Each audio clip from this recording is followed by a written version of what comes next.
방금 찬송한 대로 우리가 항상 듣던 말씀, 주 예수 크신 사랑 잘 알아듣기 쉽게 설교할 수 있기를 바랍니다. 사도 바울께서 예수 그리스도의 복음을 에베소 교회에 적용을 할 때에 긍휼이 풍성하신 하나님께서 하나님의 아들을 죽음에서 살리신 그 능력으로 죄와 허물로 죽었던 이방인인 에베소의 사람들, 그들을 함께 살리시고 함께 일으키시고 그리스도와 함께 하늘에 앉히셨다. 그리고 주님이 머리이신 교회, 영광스러운 교회에 심으셔서 주님의 지체가 되게 하셨다고 말씀합니다. 옆에 분과 인사할까요? 당신은 영광스러운 하나님의 자녀입니다. 아버지께서 아들을 희생하셔서 우리를 아들의 영광을 입혀주셨습니다. 하나님의 아들의 영광을 입은 우리 그리스도인들은 그리스도의 지체니까, 우리의 머리가 그리스도이니까 그리스도에게까지 자라서 온전해야 된다.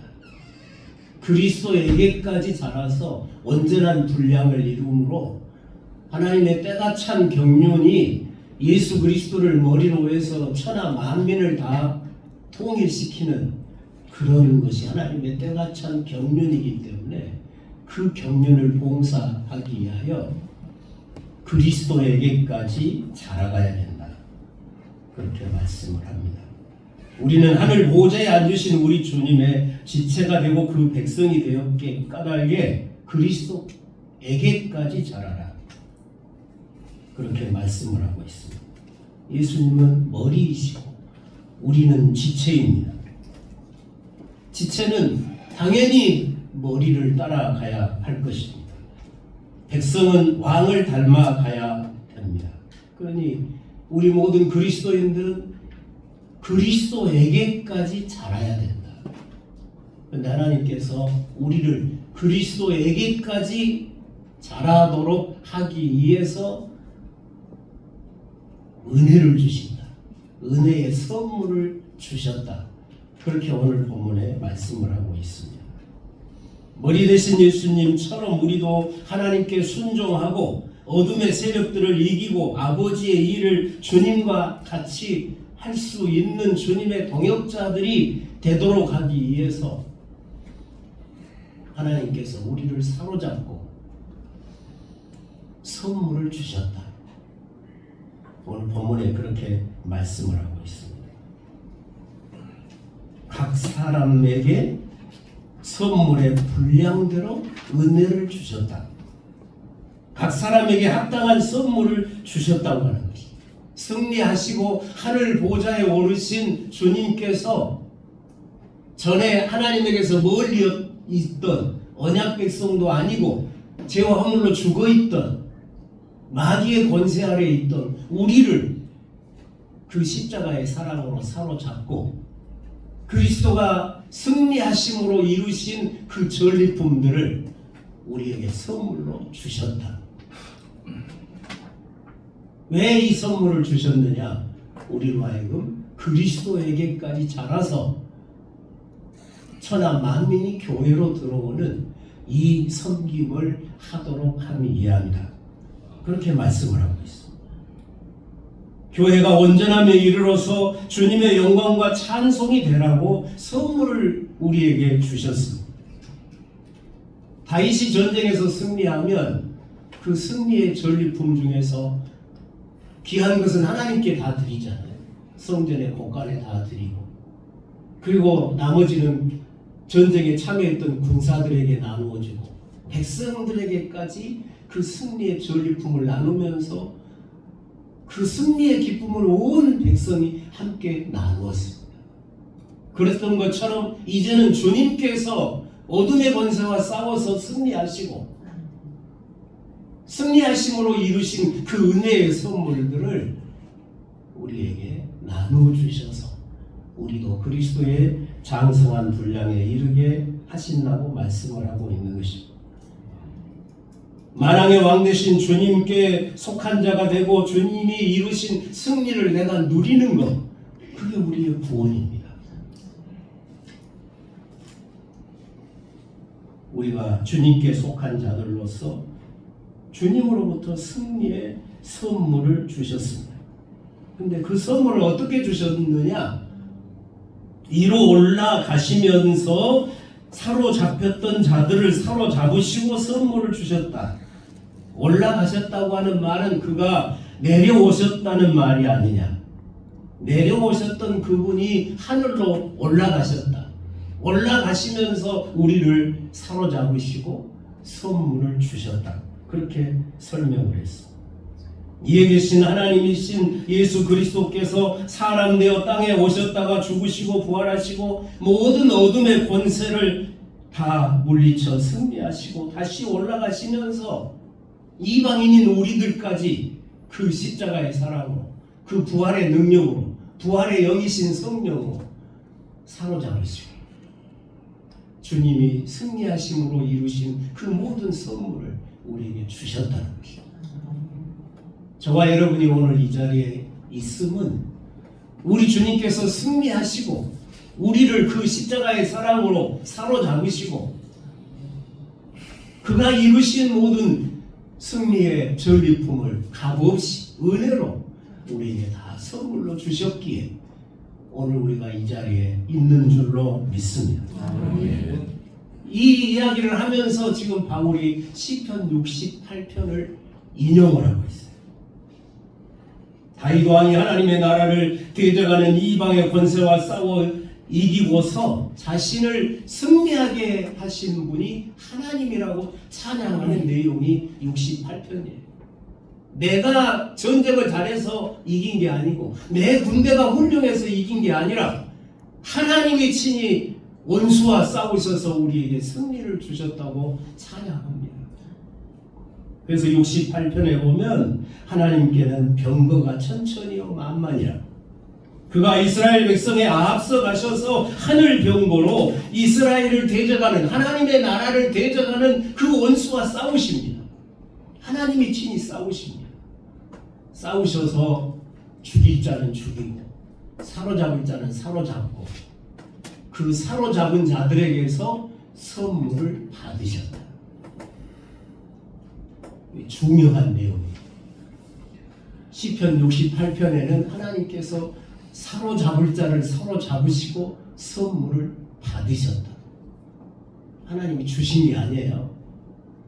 이방인을 전쟁을 통해서 점령하고 승리하고 나서 그들의 모든 소유를, 그들의 모든 보물을 다 뺏어버리죠. 그리고 살릴 자는 끌고 와서 이스라엘 종을 삼은 거예요. 그나마 그 종으로 끌려와서 이스라엘 백성과 함께 사는 것이 이방인이 누리는 구약시대의 구원이었어요. 분명히 시편 68편에는 하나님이 사로잡힌 자들을 사로잡으시고 선물을 받으셨다고 되어 있어요. 근데 바울이 이 본문을 에베소서에다가 인용을 하면서 바꿔줬어요. 하나님이 그리스도로 바뀌었어요. 선물을 받으셨다고 됐는데 사로잡은 자들에게서 선물을 취하셨다고. 그런데 여기 에베소에서는 바꿔놨어요. 선물을 주셨다고 해놨어요. 그럼 바울이 로마 감옥에서 말년에 눈은 어둡고 정신이 없어가지고 68편을 에베소 편지에다가 옮기면서 오류를 범해가지고 받으신 것을 받아내신 것을 주셨다고 바꿔놨을까요? 그게 아니죠. 여기에 성경을 해석하는 키가 들어있어요. 시편 68편의 상황은 하나님께서 다윗을 하나님의 대리왕으로 세우시고 다윗과 함께 하시면서 누구든지 다윗과 연합하는 자는 다윗을 통해서 이루시는 하나님의 나라의 복을 함께 누리고 누구든지 다윗을 대적하는 자는 하나님의 원수예요. 하나님이 그와 싸우시고 그를 멸하십니다. 우리가 사무엘 상하, 열왕기 상하를 보면요, 다윗을 대적하고 살아남은 사람 한 사람도 없습니다. 근데 다윗과 연합한 자들은 불량배들, 빚진자들, 세상에 밑바닥에 살던 사람들이 다윗과 연합하면 그들이 다윗 왕국을 세우는데 가장 기본적인 헌신자들이 됩니다. 하나님이 친히 천천의 군대, 만만의 하늘의 군대를 거느리고 전쟁에 임하셔서 다윗으로 하여금 승리케 하시고 그 승리의 전리품들을 온 백성이 누리게 하신 거예요. 그게 구원이었어요. 다윗의 승리가 그 당시 백성의 구원이에요. 그것이 생명이었어요. 그런데 에베소서에 와서는 이 본문을 가지고 예수 그리스도의 승리를 증거하고 있어요. 시편 68편 아무리 읽어봐도 예수님 안 나옵니다.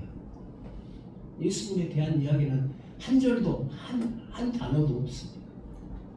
그런데 바울은 시편 68편을 가져다가 예수님의 복음을 전합니다. 예수 그리스도가 이루신 승리와 구원을 증거합니다. 다윗의 승리인데, 다윗을 통한 여호와의 승리인데 신약에 오면 그것을 예수님에게로 바꾸는 하나님이 다윗과 함께 하시면서 어떤 은혜의 일을 이루셨는가를 68편이 기록하는데 그것을 신약으로 가져오면 예수 그리스도를 통해서 이루신 승리와 구원을 증거하는 본문으로 바꾼다는, 사용한다는 거죠. 그것이 사도들이 성경을 해석하는 방법입니다. 왜 그러냐? 성경은 구속사라는 거죠. 성경 전체가 구속의 역사입니다. 역사라고 하는 것은 항상 시작이 있고 발전이 있고 완성이 있어요. 하나님의 구속의 역사는 계속해서 역사 안에서 발전해 갑니다. 뒤로 돌아가지 않아요. 정체되어 있지를 않아요. 다윗 시대의 역사가 지금도 반복되지를 않아요. 다윗과 함께 하셨던 하나님을 우리가 믿어서 구원 못 받아요. 예수 그리스도를 이 땅에 보내시고 자기 아들을 보내셔서 자기 아들을 하나님의 왕으로 세우시고 그 아들 안에서 천하 만민을 구원하시는 그 하나님을 믿어야 우리가 구원받는 것이지, 아브라함의 하나님 믿어가지고 구원 못 받습니다. 아브라함의 하나님하고 우리 하나님하고 달라요. 물론 철학적인 의미로 존재론적인 의미로는 그분이 그분이지만 역사 안에서 자신을 계시하시는 방법은 전혀 다른 하나님이에요. 근데 우리는 성경을 해석할 때 대부분이 역사성을 무시해버려요. 그리고는 신앙적인 교훈만 빼와요. 다윗이 이렇게 잘했다, 이래서 승리했다, 이래서 성공했다, 우리도 그렇게 해서 성공하고 우리도 그렇게 해서 복받자. 이길 수 없어요. 복음이 없어요. 하나님의 영광도 없어요. 하나님은 항상 자기가 행하신 일로 영광을 받으셔요. 성경은 하나님의 역사 안에서 행하신 은혜의 일들을 기록하고 있어요. 목사의 사명은 하나님이 행하신 은혜의 일을 선포해서 하나님의 영광을 봉사하는 거예요. 그런데 하나님의 일하심은 증거하지 않고 누가 뭘 잘했는가, 누구는 뭘 잘못했는가, 우리도 잘하자 그러고 있으면 그거 복음 아니죠. 하나님께 영광도 안 돼요. 하나님께 돌려야 될 영광을 전부 사람에게 돌려버리는 거예요. 다윗과 함께 하셔서 다윗을 승리하게 하셨던 그 하나님이, 그건 그때 그 역사에서 하나님이에요. 우리는 역사적인 하나님을 믿어요. 우리의 역사에서 지금 우리와 함께 하시고 일하시는 하나님을 믿어야 구원을 받는 것이지, 우리의 역사를 모르면 안 되죠. 역사라고 하는 것은 항상 오늘의 관점에서 과거를 해석해요. 성취된 대로 해석한다. 예를 들자면 5.16이 군사정권에서는 항상 혁명이었어요. 그런데 김영삼 정부가 들어서면서 그건 쿠데타라고 바꿨어요. 해석이 달라지잖아요. 예, 민주화가 이루어졌으니까 민주화가 이루어진 상황에서 역사를 재조명하는 거예요. 그게 역사의 해석이에요. 성경도 역사에 구속의 역사라고요. 그러면 오늘 우리는 어떤 시대를 살고 있습니까? 하나님의 아들이 친히 세상에 오셨어. 죽으시고 부활하셨어. 그 부활의 능력으로 이제는 천하 만민을 그 십자가의 사랑으로 사로잡고 자기가 승리하심으로 이루신 모든 은혜들을 값없이 천하 만민에게 나누어 주시는 이 놀라운 은혜의 시대가 온 거예요. 그러니까 이 바울은 68편에서 하나님이 다윗을 통해서 승리하셨던 것을 인용을 해다가 그걸 가져다가 예수 그리스도의 승리, 그리스도가 우리에게 주신 은혜를 전달한다. 왜 그러겠어요? 그때 그 은혜가 다윗 시대에 하나님이 그렇게 일하셨던 그 하나님의 은혜의 일이 이제는 하나님의 아들이 이로부터 오셔서 땅에 오셔서 죽으시고 부활하심으로 훨씬 더 큰 은혜를, 훨씬 더 큰 놀라운 구원을 이루셨다고. 68편에 나와 있는 하나님의 일하심이, 68편에 나와 있는 하나님의 은혜가 죽으시고 부활하신 예수 그리스도 안에서 68편에 나와 있는 하나님의 은혜보다 훨씬 더 크고 놀라운 은혜로, 훨씬 더 크고 놀라운 구원으로, 더 큰 생명으로 우리에게 주어졌다고. 그래서 바울은 구약의 모든 본문을, 그 본문에 예수님 없어요. 예수님에 관한 이야기가 아니에요. 그런데 그 본문을 가지고 전부 예수님을 전합니다. 왜 그러냐? 그 본문에 예수님 없어요. 그런데 신약이 오면 예수님을 전해요. 왜? 그 본문에 나와 있는 하나님의 은혜가, 그 본문에 나와 있는 하나님의 일하심이 예수 그리스도의 죽으심과 부활로 훨씬 더 큰 은혜로, 훨씬 더 큰 구원으로 성취돼서 우리에게 주어졌다고 말이에요. 그러니까 사도들은 본문을, 구약의 본문을 볼 때에 누가 뭘 잘했느냐 잘못했느냐, 무슨 도덕적인 것을 보는 게 아니고 누가 잘해서 복 받았느냐 그런 걸 보지 않아요. 하나님의 일하심에 주목해요. 그리고 그 일하심이 지금은 우리가 살고 있는 이 시점에는 그 본문에 나와 있는 하나님의 은혜가 얼마나 크고 위대하게 완성되어서 성취되어서 우리에게 주어졌느냐, 그렇게 성경을 전부 해석해요. 여러분이 복음서나 서신서들을 읽어보십시오. 구약의 본문을 인용하는 부분들이 많아요. 근데 전부 다 그 본문에 나와 있는 하나님의 일하심이 오늘 예수 그리스도의 죽으심과 부활로 어떻게 성취돼서 우리에게 주어졌는가를 설명한다. 예수님이 나오지 않은 본문을 가지고 전부 예수 그리스도를 증거해. 왜 그래요? 예수 그리스도가 우리의 구원이죠. 예수 그리스도가 우리에게 복음이에요. 예수 그리스도가 우리에게 최고의 보배예요. 예수 그리스도보다 더 좋은 보배가 있어요? 예수 그리스도보다 더 존귀한 게 있어요? 예수 그리스도보다 더 귀한 복음이 어디가 있어요? 그건 다 가짜죠. 예수 그리스도가 참 복음이에요. 그리스도께서 왜 자기가 이루신 저 하늘에서 땅에 올라와서 죽으시고 부활하심으로써 이루신 그 은혜의 일들을, 그 모든 은혜들을 우리를 사로잡고, 죽어 마땅한 죄인인데, 이방인인데, 언약 밖에 있었는데, 하나님을 알지도 못한 이방인인데 우리들까지 그 십자가의 사랑으로 사로잡고 그 은혜를 다 부어주셨다. 뭐하라고요? 그리스도의 장성한 분량에 이르러서 이 그리스도의 복음이 온 우주에 충만해지도록 복음을 봉사하고 살라는 말이에요. 예수 그리스도를 열심히 알고 배워야 그리스도께 향하여 장성해 갈 거 아니에요? 예수 그리스도의 복음을 얻고 맨날 나 잘 때 생각만 하고 복 받을 생각만 하고 형통할 생각만 하는 한국 교회가 지금 무너져 가고 있죠. 이제 살 만큼 살죠. 세계 10위권에 들었는데 누가 교회 와서 복을 빌겠어요?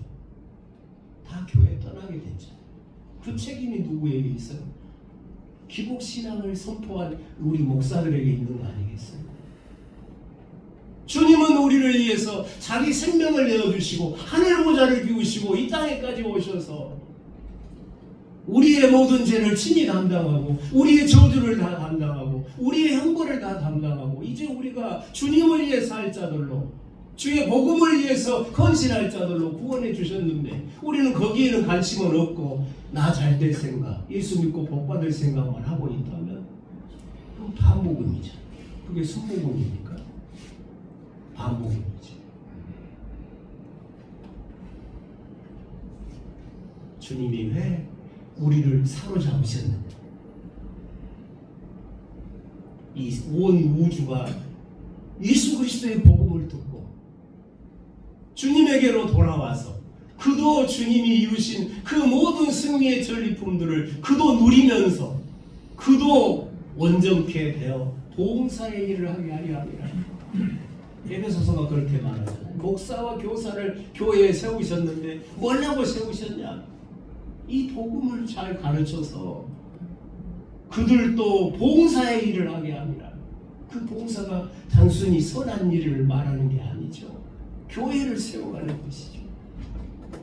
복음의 증인으로 사는 것이죠. 그리스도의 장성한 분량에 이르러 가는 것이죠. 우리의 사명이 무엇입니까? 예수 그리스도의 복음을 전하는 것이죠. 그리스도의 증인으로 사는 것이죠. 성경 66권 어디를 펴든지 그 본문을 가지고 우리는 예수 그리스도의 은혜를 전할 수가 있어요. 몇 번 설교하고 나면 미천이 떨어지는 게 아니라고. 모든 본문에 하나님의 은혜의 일이 기록되고 있잖아요. 모든 본문에 역사 안에서 행하신 하나님의 일들이 기록하고 있잖아요. 그 일들이 오늘 예수 그리스도를 통해서 그리고 죽으심과 부활을 통해서 어떻게 성취돼서 우리에게 주어졌는가를 말하면 어느 본문을 펴든지 예수 그리스도의 복음을 전할 수 있어요. 사도들이 그렇게 하고 있어요. 그게 우리의 사명이에요. 복음을 전하는 거예요. 예수 그리스도를 전하는 게 하나님께 영광입니다. 하나님은 자기가 역사 안에서 행하신 일로 영광을 받으십니다. 자기 영광을 나타내십니다. 그런데 하나님이 역사 안에서 행하신 일 중에 가장 크고 위대한 일이 뭡니까? 창조보다 더 위대한 일이 뭡니까? 그 아들이에요. 예수 그리스도예요. 하나님의 아들로 오셔서 세상을 회복하시고 하나님의 품을 떠난 세상을 회복하시려고 그 아들이 죽으셨어요. 사망 권세 이기고 부활하셨어요. 그 부활의 능력으로 지금 만물을 회복하고 계십니다. 온 천하 만민을 복음으로 주의 거룩한 교회에 불러들이고 계십니다. 이보다 더 큰 일이 어디가 있어요? 우리가 하나님께 영광을 돌리는 가장 위대한 일은 이 복음을 전하는 것입니다. 예수 그리스도를 전하는 것입니다.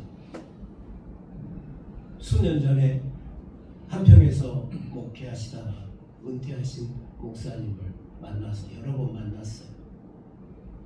그 목사님 그래요. 내가 목회를 헛것했다.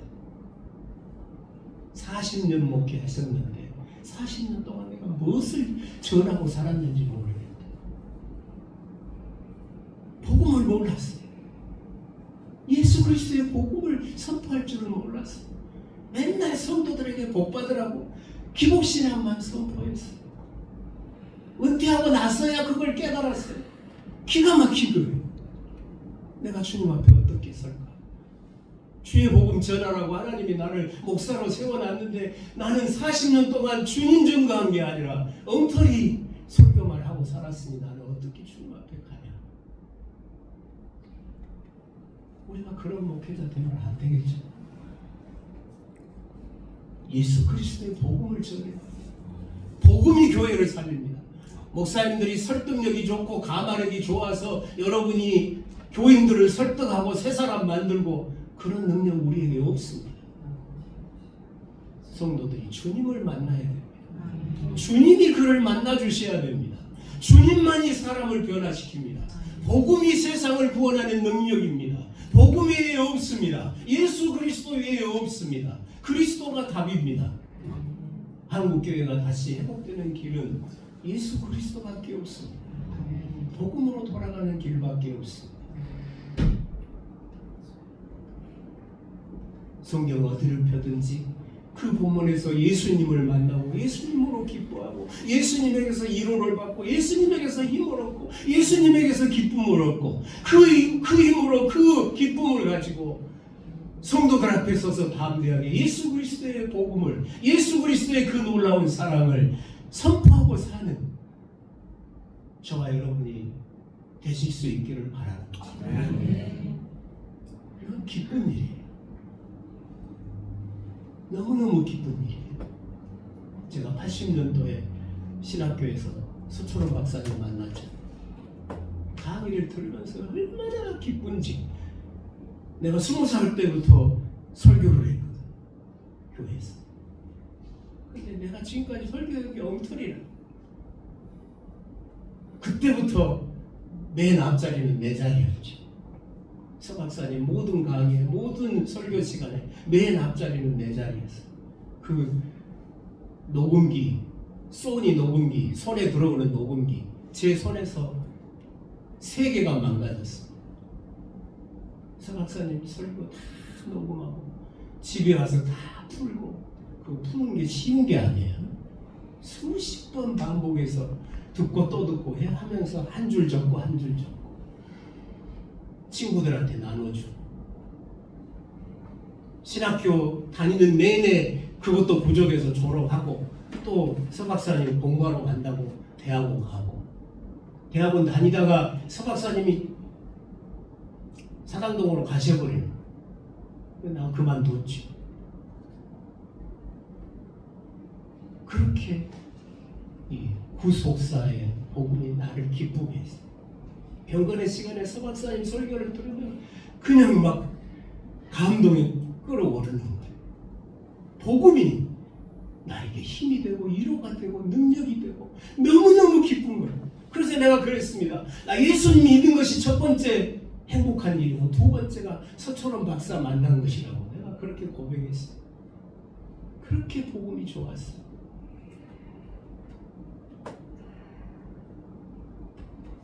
영광에서 우리 목사님들이 후배 목사님들이 목사님 구속사 좀 공부 좀 가게 해달라고 그래서 10명이 모였어요. 한 3년 공부했어요. 한 1년쯤 되니까 최모 목사가 공부는 목요일날 하는데 느닷없이 화요일날인가 찾아왔어요. 찾아와서 목사님 내가 지금까지 목사님 강의를 들으면서 내가 사기꾼이었습니다. 사기꾼이야. 뭔 소리냐. 내가 교인들 앞에서 설교한다고 지금까지 사기만 친 것 같습니다. 이거 다 버리겠습니다. 전부 버리고 이제부터 구속사의 설교로 다시 시작하겠습니다. 그리고 몇 달 후에 그 목사님 뭐라고 들었어요? 너무너무 기쁘다는 거. 온 성도들의 얼굴 표정이 다 달라져 버렸대. 자기도 기쁘고 복음을 설교하니까 자기도 힘이 나고 복음을 듣는 성도들이 얼굴 표정이 다 바뀌었다는 거예요. 그분이 지금 평동에서 목회하고 있어요. 복음이라는 게 그런 거잖아요. 말 그대로 복된 소식이고 기쁜 소식이잖아요. 이 복된 소식을 하나님이 우리에게 맡기셨어요. 그 복음으로 나를 사로잡고 그 복음이 이룬 모든 은혜를 나에게 하나도 남김없이 다 내어주시고 이제는 우리에게 이 복음을 위해 살도록 은총을 입히신 거죠. 얼마나 우리가 복 있는 것입니까? 여러분 목사님들 같이 복 받은 분들이 어디가 있어요? 그렇게 믿으십니까? 사모님들 복 받으신 거잖아요. 세상에 2만 가지 직업이 있다는데 그 많은 직업 중에 제일 위대한 거잖아요. 세상을 구원하는 사명이잖아요. 이 귀한 복음, 하나님이 가장 기뻐하시는 이름이 예수 그리스도예요. 그 이름 증거하고 살잖아요. 담대하게 이 복음 전하시면서 이 복음 선포하시면서 살아가시기를 바랍니다. 추하고 더러운 나를 주님이 사로잡으셨어요. 십자가의 사랑으로 사로잡으셨어요. 구약 백성은 칼 가지고 가서 사로잡고 죽이고 다 뺏어버렸어요. 종으로 끌고 갔어요. 그런데 신약에는 주님이 죄인의 구주로 오셨어요. 나를 죽이러 오신 분이 아니죠. 정죄하러 오신 분이 아니죠. 내 죄를 친히 담당하러 오셨어요. 그리고 승리하셨어요. 죄를 이기셨습니다. 사망 권세 이기셨습니다. 마귀의 권세를 이기셨습니다. 우리 앞에 하늘문을 활짝 열어주셨습니다. 우리를 거룩한 피조물로 그리스도의 거룩한 신부로 우리를 지으셨습니다. 여러분이 복음을 전하는 것은 바울이 고린도 후서니까 11장에 1절로 3절에 보면 내가 하나님의 열심으로 너희를 그리스도에게 중매하려고 복음 전하는 것이 그리스도의 신부가 되게 해서 우리를 신랑 대신 주님께 중매하는 거예요. 이 위대한 일을 우리가 맡았잖아요. 힘있게 담대하게 기쁨으로 여러분 예수 그리스도의 복음을 전하시고 아멘. 주님이 여러분에게 저와 여러분에게 주신 이 복음의 은혜 때문에 예수님만 생각하면 기쁘잖아요. 예수님만 생각하면 힘이 나잖아요.